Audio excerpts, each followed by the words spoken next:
종종 목사님들의 간증을 듣다 보면 이런 간증을 하는 경우를 종종 듣게 됩니다.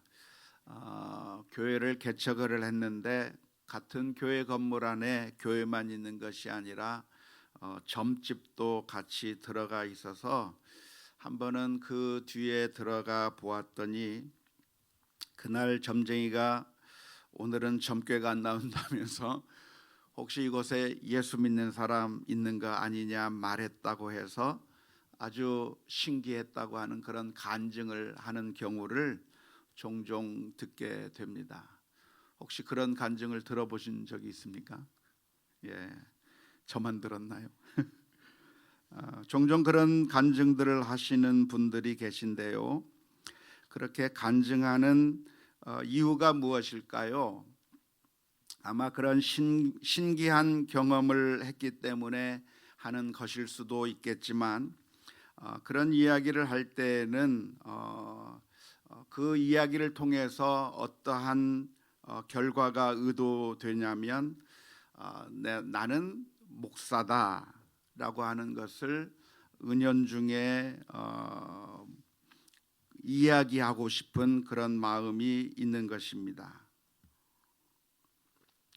귀신들도 내가 예수를 믿는 사람이라고 하는 것을 알아서 그날따라 점괘가 나오지 않는다고 하는 것을 말함으로써 자기 자신은 귀신들도 알아보는 진짜 예수장이라고 하는 것을 은연중에 이야기하는 것이죠. 그래서 그런 영적인 파워가 있는 것이고 그래서 나는 다른 사람들과는 좀 더 다르다고 하는 것을 영적인 권위를 은근히 과시하는 그런 면이 있습니다. 저는 이런 식의 간증이 별로 영적으로 유익하지 않다고 생각하는데요. 영적으로 유익하지 않을 뿐만 아니라 그것을 들을 때 우리가 상당히 조심해서 들어야 된다고 생각이 되는데요. 그 이유는 첫 번째로 그렇게 말을 한다고 해서 정말 그 사람이 그런 경험을 진짜로 했는지 하지 않았는지 여부는 그 누구도 확인해 줄 수가 없기 때문에 그렇습니다. 실제로 그런 경험을 했을 수도 있었겠지만 그런 경험이 있었는지 없었는지에 대해서 그 누구도 확인해 줄 수 없을 뿐만 아니라 만들어내려면 쉽게 만들어낼 수 있는 이야기이기 때문에 그렇습니다. 우리가 간증을 하다 보면 그 간증이 시간이 지나갈수록 점점 드라마틱해지는 경험을 하게 됩니다. 예전에 전도를 하는 그 전도 간증을 하는 유명한 강사가 있었는데요. 그 평신도 전도 간증자였는데 그 교회의 담임 목사님이 하시는 이야기를 제가 들은 적이 있습니다. 그런데 그 담임 목사님이 굉장히 우려를 하면서 이야기를 하시는 거예요. 처음에 그 전도 간증할 때는 그냥 평범하게 간증을 했었는데 간증을 하고 또 하면서 그 이야기들이 점점 드라마틱하게 정말 막 대단한 이야기로 과장되고 확대돼서 간증하는 그 모습을 보면서 굉장히 우려하고 있다고 하는 그 목사님의 이야기를 들은 적이 있는데요. 사람의 마음이라고 하는 것이 그런 것이죠. 자꾸만 무엇인가 대단하게 보이려고 하는 말을 하다 보면 과장하게 되고 그 이야기를 하면서 자기 자신이 뭔가 대단한 것처럼 보이려고 하는 그런 죄성이 우리 인간들에게 많이 있기 때문에 조심해야 될 필요가 있다고 생각이 됩니다. 설사 그러한 경험을 실제로 했다고 할지라도 그 이야기를 하면서 얻게 되는 잘못된 결과가 있는데요. 아주 위험한 것이 있는데요. 그런 간증을 하는 사람이 의도하든 의도하지 않았던 그 이야기를 들으면 사람들이 그 사람을 바라보면서 그 목회자에게 집중하는 결과를 가져오게 되는 겁니다. 일반 평신도와는 달리 목회자는 뭔가 지금 저 말을 하고 있는 저 목회자는 정말 뭔가 다른 분이구나.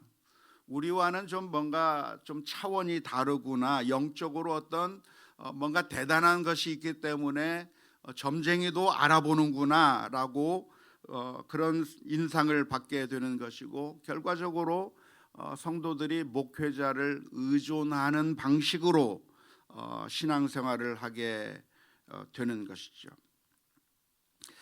종교개혁의 그 원리가 있다고 한다면 사실은 하나님의 은혜는 모든 사람들에게 다 주어지는 것이기 때문에 목회자 성직자에게만 그런 은혜가 주어져서 그런 성직자를 통해서 사람들에게 하나님의 은혜가 전달되는 것이 아니라 예수님께서 우리를 위하여 피 흘려 죽으심으로 말미암아 하나님의 은혜는 모든 사람에게 차별 없이 주어지는 하나님의 은혜라고 하는 것이 종교개혁을 통해서 회복한 성경적인 가르침인데, 그러한 가르침이 종종 목회자들에 의해서 마치 목회자가 대단한 어떤 특별한 지위를 차지하고 있는 것처럼 강조하게 되는 그런 경향들이 우리 주변에서 많이 나타나게 되는 것입니다.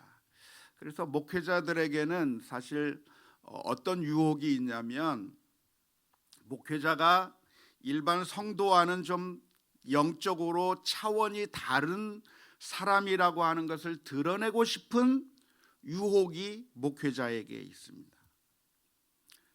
똑같아 버리면 별로 권위가 안 서잖아요.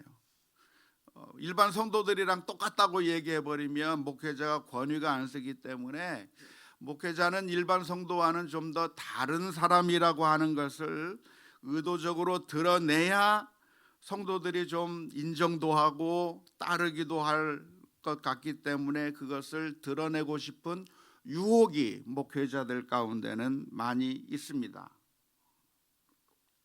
그래서 그것을 나타내고 싶어하는 방법으로 내가 기도했더니 하나님께서 이런 응답을 해주시고 저런 응답을 해주시고 기도 응답을 많이 받았다고 하는 것을 강조하거나, 아니면 내가 기도하는 가운데 하나님께서 나에게 특별한 깨달음을 주셔서 하나님의 뜻을 내가 깨닫게 되었고 하나님의 그 계시를 받게 되었다고 하는 것을 강조하거나, 하나님과 내가 정말 친밀함을 강조하거나, 아니면 내가 40일 동안 금식을 했다고 하는 것을 말하기도 하고, 어떤 분의 경우는 집에도 안 가고 그냥 강대상에서 기도만 하고 산다는 일반 성도들이 하는 것과는 다른 어떤 특별한 차원의 영적인 경지에 올라가 있다고 하는 것을 강조하려고 하는 그런 경향이 많이 있습니다.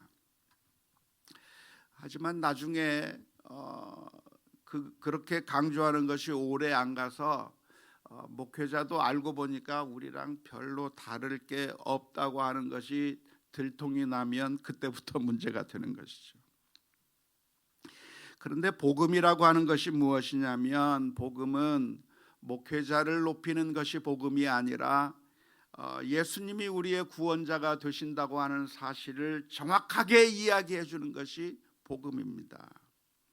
우리는 다 양 같아서 다 각기 제 길로 가고 악을 행하고 실수하고 넘어지는 그런 연약한 죄인들인데, 그 연약한 죄인들을 하나님께서 불쌍히 여겨주셔서 예수 그리스도께서 이 땅에 오시게 되었고, 예수님께서 십자가 위에서 못 박혀 죽으심으로 말미암아 저와 여러분들을 구원해 주셨기 때문에 우리에게 유일한 소망이 있다고 한다면 예수님이 우리의 소망이라고 하는 사실을 분명하게 전하는 것이, 그것이 복음이고, 그 복음을 대신할 것은 이 세상에 아무것도 없습니다.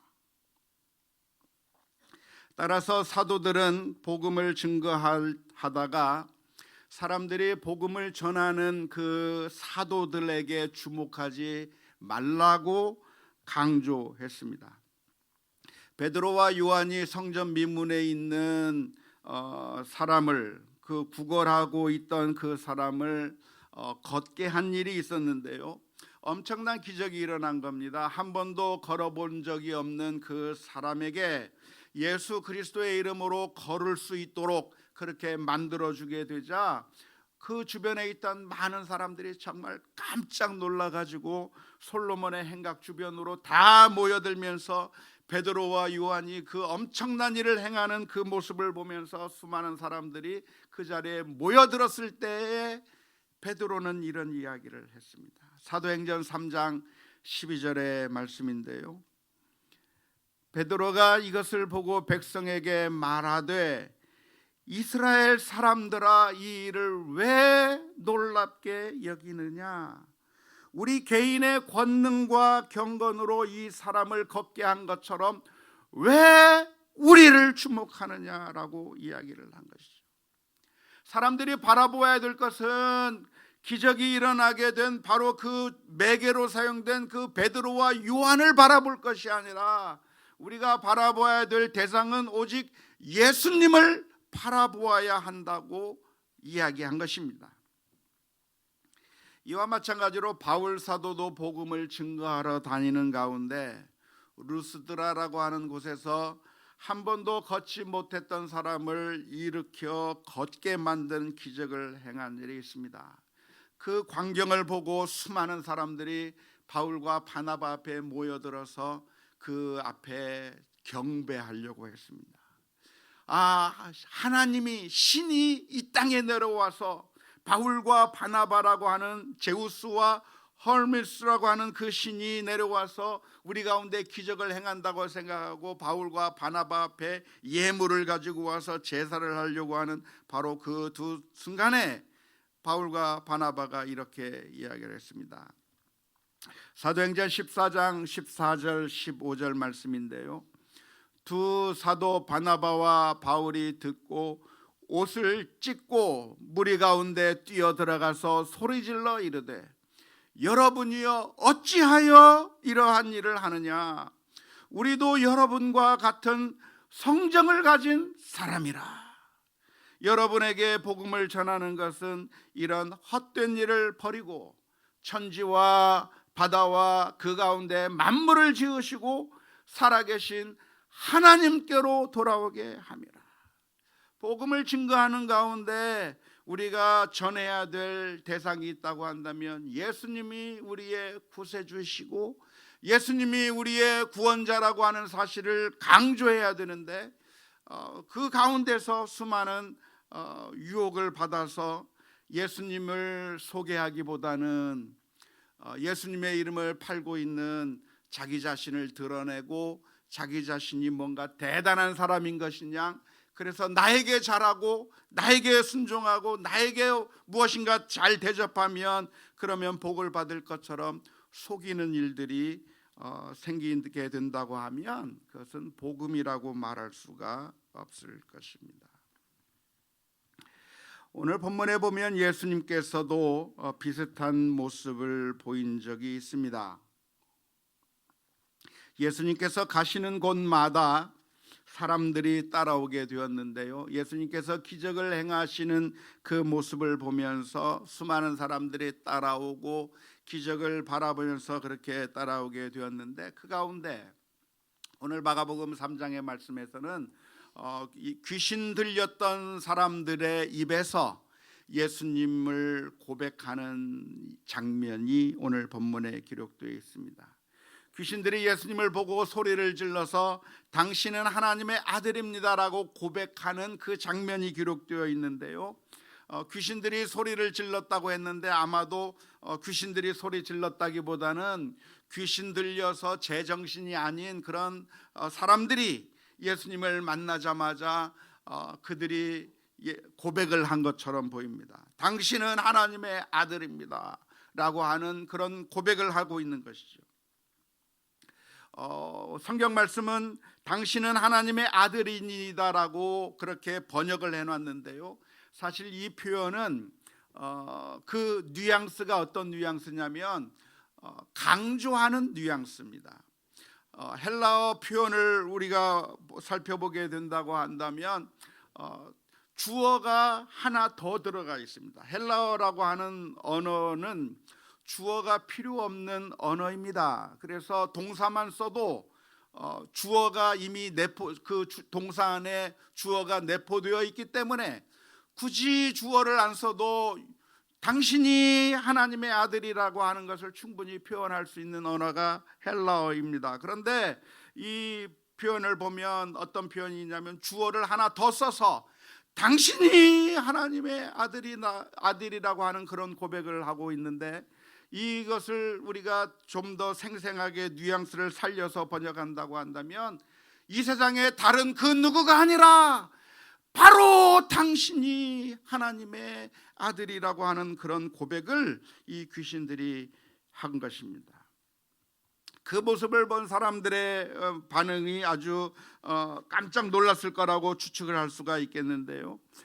영적인 세계가 아마 통한다고 사람들은 느낄 수가 있는 것이죠. 마치 점쟁이가 점을 치는 가운데 이 자리에 예수 믿는 사람 때문에 점이 잘 안 쳐진다고 그렇게 말하는 것과 비슷하게 그 이야기를 들으면 사람들의 마음 가운데 소름이 꽉 끼치잖아요. 그것처럼 귀신들이 예수님을 알아보고 귀신들이 예수님이야말로 하나님의 아들이라고 고백했다고 하는 이 장면은 정말 어떻게 생각해 보면 예수님에게 득이 되면 득이 됐지 결코 손해가 아닌 장면이라고 생각을 할 수가 있습니다.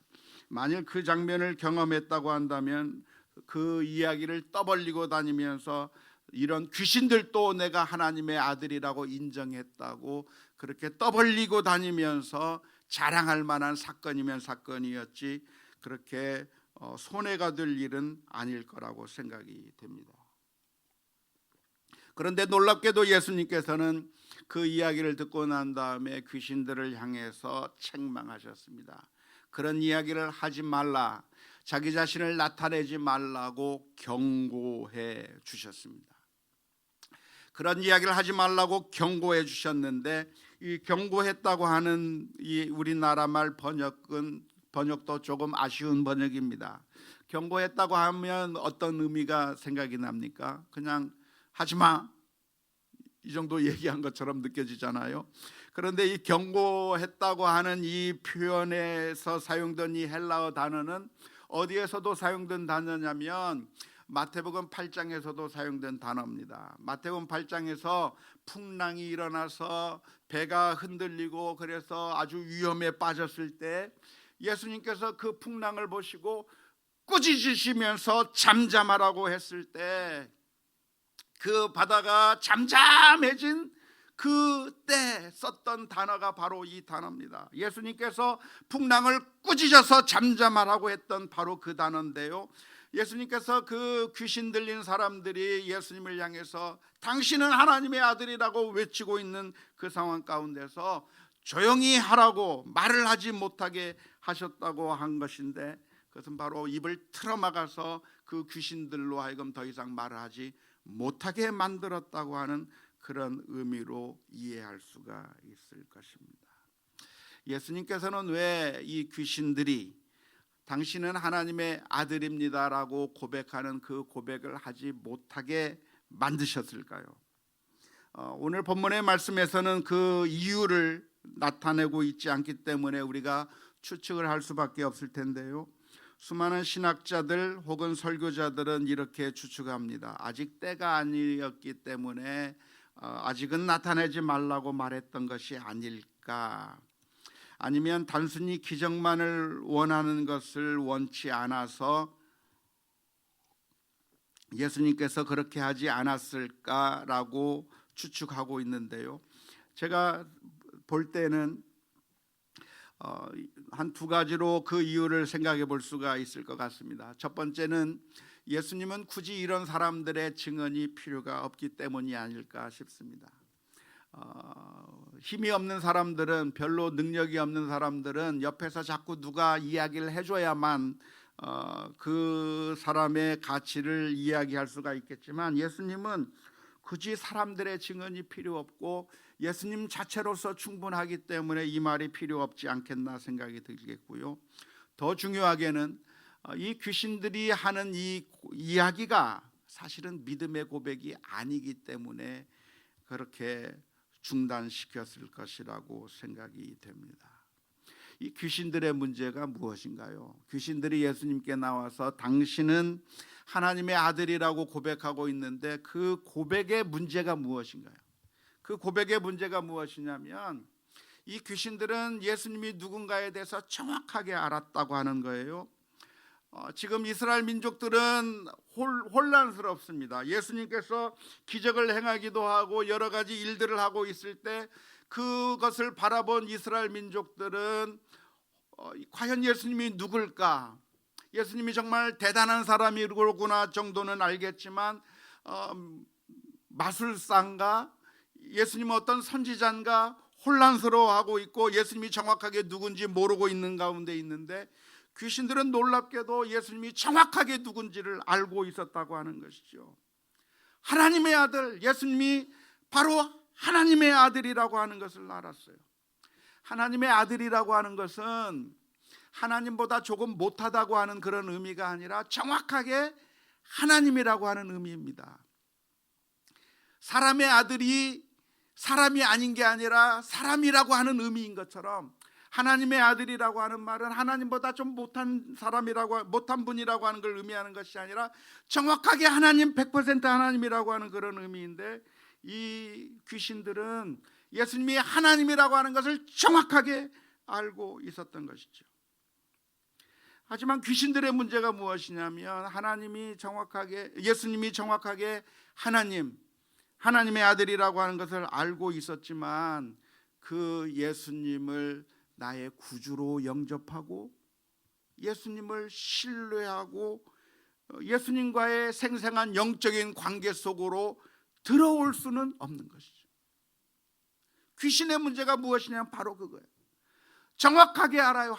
예수님이야말로 하나님이시며 하나님의 아들이시고 정말 이 세상의 만유의 구세주라고 하는 사실을 정확하게 알고 있는데 문제가 무엇이냐면 그런데 그 예수님과의 친밀한 관계 속으로는 들어갈 수가 없는 거예요.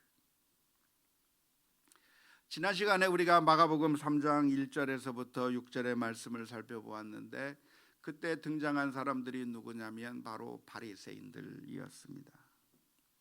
그 바리새인들의 이야기를 살펴보면서 우리가 참 놀랐던 것 중에 하나가 무엇이냐면 그 바리새인들이 예수님에 대해서 어느 정도 알고 있었다고 하는 거예요. 예수님에 대해서 무엇을 알고 있었냐면 예수님께서 기적을 행할 능력이 있다고 하는 것을 바리새인들이 정확하게 알고 있었어요. 정확하게 알고 있으면서 그 예수님께서 다른 곳에서 기적을 많이 행했던 바로 그 예수님께서 안식일 날 이 회당 가운데서 저 사람의 손을 고쳐줄 것인가 고쳐주지 않을 것인가를 눈여겨보고 있었던 것이죠. 능력이 있는데 그 능력을 지금 이 안식일 날 발휘할 것인가를 바라보고 있었던 것이 바로 바리새인들의 모습인데 문제가 무엇이냐면 그 바리새인들이 그런 예수님을 기적을 행하실 수 있는 분이라고 하는 것을 알면서도 주님 앞에 나와서 주님의 은혜를 받을 수는 없었다고 하는 것이 문제예요.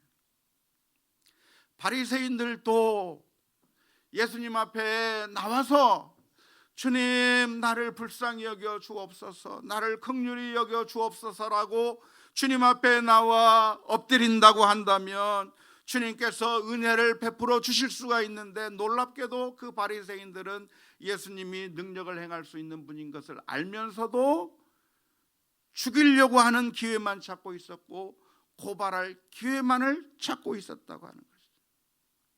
아무리 예수님에 대해서 정확하게 알고 있다고 할지라도 그 주님을 나의 개인적인 나 자신의 주님으로 영접하지 않는다고 한다면 아무 의미가 없다고 하는 사실을 보여주고 있는 것입니다. 귀신들의 문제가 바로 그것인 것이죠. 보통 사람들은 몰라요. 예수님이 정말 메시아로 오셨는지 하나님의 아들로 오셨는지 모르지만 이 귀신들은 정확하게 예수님이 누군가를 알고 있었음에도 불구하고 그렇게 외칠 수만 있을 뿐이지 예수님 앞에 나올 수가 없는 것이죠. 예수님을 나의 주 나의 하나님으로 고백할 수가 없는 것이죠. 신앙이라고 하는 것이 무엇입니까? 신앙이라고 하는 것은 우리가 지식적으로 아는 것을 의미하는 것이 아닙니다. 지식은 믿음이 없어도 가질 수가 있습니다. 요즘은 인터넷이 너무나도 발달이 되어서 검색만 하면 모든 정보들을 다 알 수 있는 시대가 되어버렸습니다. 우리 교회에서 부흥회를 한다고 해서 그래서 부흥회 강사 목사님이 누구다 그러면 발빠른 성도님들은 그 목사님에 대해서 검색을 쫙 해요. 그래서 미리 설교도 들어보고 그분이 어떤 분인지, 그분이 어떤 경력을 가지고 있는지 쫙 검색을 해가지고 그분에 대해서 제가 이야기하지 않아도 이미 다 알고 있어요. 저도 다른 교회 집회를 가다 보면 그 교회 성도님들이 저에 대해서 얼마나 아는 척을 많이 하는지 몰라요. 아, 목사님 두 딸은 미국에서 잘 있습니까? 하고 물어봐요. 한 번도 만난 적이 없는데 저에 대해서 얼마나 잘 알고 있는지 몰라요. 특별히 제가 페이스북을 하니까 페이스북 친구들이 얼마나 많은지 몰라요. 우리나라에 전 세계에 흩어져 있는데 지금 페이스북 친구가 지금 5천 명을 향해서 지금 나가고 있는데, 그러다 보니까 제 생활을 전 세계 사람들이 알고 있어요. 전 세계 사람들이 알고 있어가지고 한 번도 만난 적이 없는 사람인데 어느 식당에 갔더니 목사님 안녕하세요 하면서 목사님 뭐 하면서 아는 척하고 막 그래. 내가 한 번도 뵌 적이 없는데요. 그랬더니 페이스북으로 다 알고 있습니다. 제 일상을 꿰뚫고 있어서 오늘 제가 어디를 갔는지 뭘 먹었는지 다 알고 있더라고요. 팽나무집 가서 맛있는 거 먹은 거 다 알고 있어요.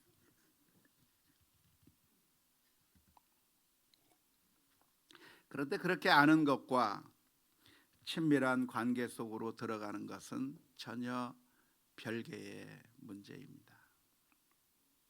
안다고 해서 친밀한 관계 속으로 들어가 있는 것은 아닌 것이죠.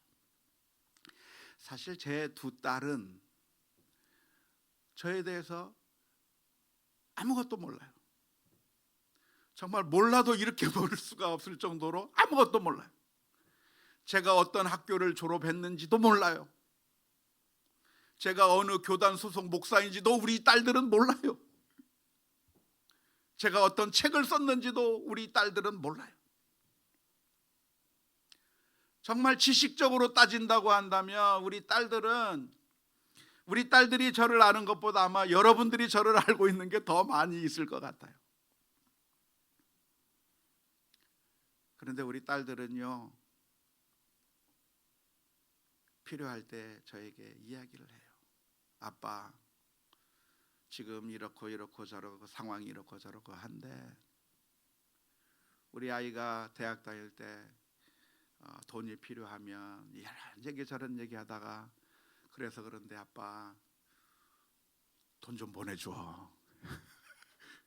그러면 돈을 보내줘요.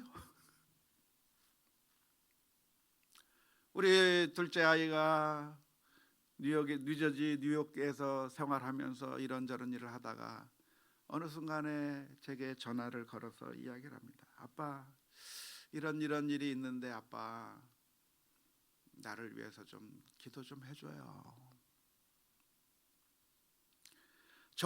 저에 대한 지식은 아무것도 없지만 힘들고 어려울 때 전화하고 부탁할 수 있는 친밀한 관계가 맺어져 있는 것이죠. 근데 하나님께서 원하시는 것이 무엇이냐면 바로 그러한 친밀한 관계를 저와 여러분들과 맺고 싶어 하신다고 하는 것을 기억할 수 있기를 주님의 이름으로 축원합니다. 신앙은 무엇이냐면 단순한 지식이 아니라 친밀한 관계입니다. 우리에게 정말 중요한 것이 무엇이냐면 내가 얼마나 많이 알고 있는가, 성경을 얼마나 많이 알고 이해하고 있는가가 중요한 것이 아니라 실제적으로 주님과 어떤 생생한 관계 속으로 들어가 있는가가 훨씬 더 중요한 것이죠. 오해하지 마십시오. 그러니까 지식이 쓸모없다고 말씀드리는 것은 아닙니다. 우리가 하나님에 대해서 더 많이 알면 알수록 더 깊은 관계로 들어갈 수 있기 때문에 우리가 하나님의 말씀을 읽는 것이 아주 중요하고, 우리가 하나님에 대해서 더 깊이 알면 알수록 하나님과 더 좋은 친밀한 관계 속으로 들어갈 수가 있는 것입니다. 하지만 문제는 우리가 하나님에 대해서는 많이 알고 있는데 하나님과의 실제적인 관계 속으로 들어가지 않는다고 한다면 그것은 우리들에게 아무 의미가 없는 것입니다. 힘들고 어려운 상황이 있는데도, 그리고 정말 필요한 상황이 있는데도 하나님이 우리의 아버지가 되어주심에도 불구하고 그냥 마치 하나님이 내게 아무런 존재가 아닌 것처럼, 마치 내가 고아인 것처럼 이 세상에서 살아간다고 한다면 그것은 아무 의미가 없을 것입니다. 김춘수라고 하는 시인이 있는데요, 친일 행적 때문에 많은 논란이 되는 시인이기는 하지만 그가 썼던 시 가운데 꽃이라고 하는 시는 아주 유명합니다. 그 초반부에 보면 이렇게 표현합니다. 내가 그 이름을 불러주기 전에는 그는 다만 하나의 몸짓에 지나지 않았다. 내가 그의 이름을 불러주었을 때 그는 내게로 와서 꽃이 되었다. 하나님도 마찬가지예요. 하나님은 꽃 정도가 아니라 만유를 지으신 전능하신 하나님, 어마어마하신 하나님, 그 어마어마하신 하나님이 계신데 안타깝게도 지식적으로만 알고 하나님이 계시다고 하는 것만 알 뿐, 정말 우리들의 마음으로 문을 열어서 주님을 영접하지 않고 외면해 버릴 때가 얼마나 많은지 모릅니다. 주님께서는 우리에게 요구하시는 겁니다. 내가 너희의 아버지가 되어줄게. 내가 영적인 보호자가 되어줄게. 내가 너의 친구가 되어주고, 힘들고 어려울 때 내 손을 잡아주고, 정말 너의 인생 가운데서 함께 동행해 주고 싶다고 말씀하고 계신데, 안타까운 것은 우리가 지식으로만 알 뿐만 아니라 수많은 사람들이 주님을 부르지도 않고 모른 척할 뿐만 아니라 거부하고 있는 것이죠. 거부해놓고 하나님은 왜 아무런 힘과 능력이 없냐고, 거부해놓고 왜 하나님은 존재하지 않는 것 같으냐고 그렇게 생각하고 있는 것이죠. 우리 성도들도 하나님에 대해서 알기만 할 뿐, 하나님께서 정말 내 삶 가운데 생생한 관계로 나와 함께 하시길 원하신다고 하는 그 사실을 외면해 버린 채 그냥 주일날 1시간만 하나님께 예배한 후에, 그리고 일주일 내내 하나님을 그냥 저 지갑 속에 넣어둬 버리고 방구석에 처박아 둬 버리고 하나님과는 관계없는 삶을 살아간다고 하면 그것은 주님께서 원하시는 삶이 아니라고 하는 사실을 기억해야 될 줄로 믿습니다. 주님께서는 우리에게 오시기를 원하시고 외면하지 않으십니다. 주님께서는 우리와 관계를 맺기 위해서 저 높고 높은 하늘 위에서 이 땅에 오시고 우리를 위해서 피 흘려 주시기까지 모든 희생을 하시면서 사랑한다고 고백하신 주님이십니다. 원하기는 매일매일의 삶 가운데서 혼자 외롭게 인생의 길을 걸어가는 것이 아니라 주님과 함께 동행하는 가운데 새 힘과 용기를 얻고 능력 있게 살아가는 우리 모두가 될 수 있기를 주님의 이름으로 축원합니다.